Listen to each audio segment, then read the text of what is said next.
قوموں کی تعمیر میں پاکستان کا کردار. آپ کو کتنی عجیب لگے گی بات آج کے تناظر میں اگر آپ دیکھیں. میں آپ کو ماضی میں لے کے چلتا ہوں. جب پاکستان بنا تو بڑے کم لوگ یہ جانتے ہیں کہ پاکستان نے پیسے لینے تھے، پاکستان مقروض نہیں تھا. دوسرے ملک پاکستان کے دیندار تھے، اس میں انڈیا بھی تھا، اس میں برٹش بھی تھا. پھر آپ یہ دیکھیں کہ پاکستان کے ابتدائی حالات میں کس قدر مشکلیں تھیں. اس کے باوجود جاپان جو ترقی کی اس معراج پہ پہنچ گیا تھا کہ امریکہ کے پاس اس کو سوائے تھریٹ دینے کے کوئی کمپٹیشن کی طاقت نہیں رہی تھی. یہ جاپان وہی جاپان ہے جس میں بھوک کی شدت ابتدائی دور میں اتنی بڑھ گئی کہ پاکستان نے ان کو موٹا چاول جو ہمارے ہاں کھایا ہی نہیں جاتا، انتہائی غریب غربا کی خوراک ہے، وہ جہازوں کے جہاز ان کو بھیجے جس سے انہوں نے ایک عرصہ اپنا گزارا کیا. اور پھر قومیں بنتی کیسے ہیں اس میں ایک جملہ ضرور سنیے کہ جاپانیوں نے دیکھا کہ ہمارے پاس وسائل بالکل نہیں ہیں اور ہم اپنا کھانا ایک وقت میں کھائیں. جب ایک وقت میں کھائیں تو اس سے گزارا نہیں ہو رہا تھا، تو انہوں نے ریسرچ کی کہ اگر دن کے 3 بجے کھانا کھایا جائے تو نسبتاً آسان ہوگا 24 گھنٹوں کو گزارنا. جاپان کے بعد جرمن جو دنیا کی سپر پاورز میں آتا ہے، اسی سپر پاور کو اسی پاکستان نے اپنے ابتدائی سالوں میں جو قرضہ دیا تھا اس قرضے کی بنیاد پر جرمنوں نے باقاعدہ شکریہ ادا کیا کہ ہماری اکانومی کو سہارا مل گیا تھا. قومیں بنتی کیسے ہیں؟ جیسے میں نے جاپان کی بات کہی تو جرمن وہ قوم ہے جس نے تباہی کے بعد اپنے ریوائیول کے لیے ایک عرصہ کئی سال آلووں پر گزارا کیا کہ ایک فرد ایک آلو ملتا تھا اس کو. چائنا جس کی رفتار کو توڑنا روکنا تو ایک دور کی بات ہے، ماپنا مشکل ہو گیا ہے. وہ دنیا سے اس وقت کو 20-30 سال آگے جی رہا ہے.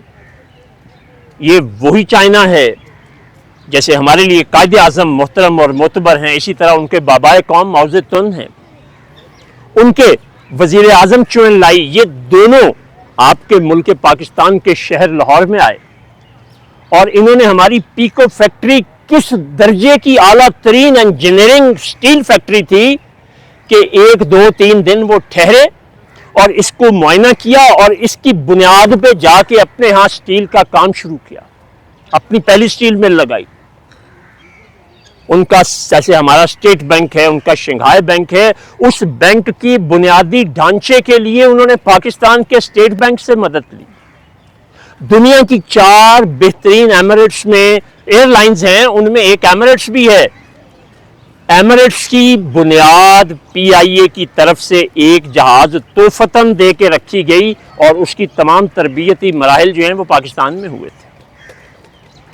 اس طرح بے شمار چیزیں ایسی ہیں کہ جس میں پاکستان نے ایک بڑا اہم رول ادا کیا. لیکن ایک واقعہ یہ اسی گراؤنڈ میں جس میں ہم کھڑے یہ پروگرام کر رہے ہیں، وہ بہت بڑے سائنسدان پاکستان کا سرمایہ ڈاکٹر ابو بکر یہاں بھی آئے تھے. انہوں نے micro robotic technology P H D کی. وہ بش جونیئر کا دور تھا، تو جو اپلائیڈ سبجیکٹ میں ڈسٹنکشن کے ساتھ کوئی بھی پی ایچ ڈی کرتا ہے، مذہب، ملت، رنگ و نسل، امریکہ کا صدر اس کے ساتھ کھانا یا ناشتہ رکھتا ہے، ایک آدمی کے ساتھ علم کی قدر کرنے والے.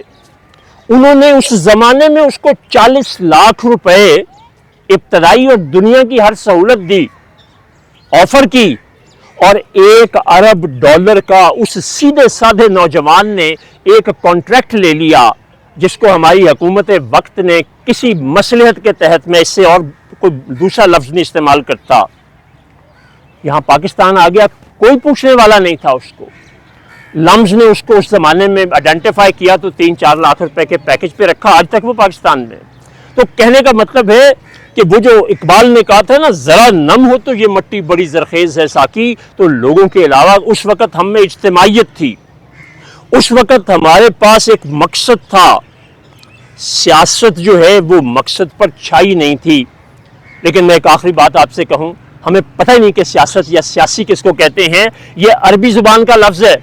عربی زبان میں سیاست کا مطلب ہوتا ہے ایسا شخص، سیاستدان کا مطلب ہوتا ہے ایسا شخص جو پورے اخلاص سے، سمجھ بوجھ سے، اپنی صلاحیتوں کو بہترین طریقے سے استعمال کرتے ہوئے معاشرے میں انقلاب لے آئے، ملک کی تقدیر بدل دے. اس کو سیاستدان کہتے ہیں عربی میں. اب ہمارے ہاں کیا مطلب ہے، کیا ہوتا ہے، وہ آپ میرے سے زیادہ بہتر جانتے ہیں. بہت شکریہ.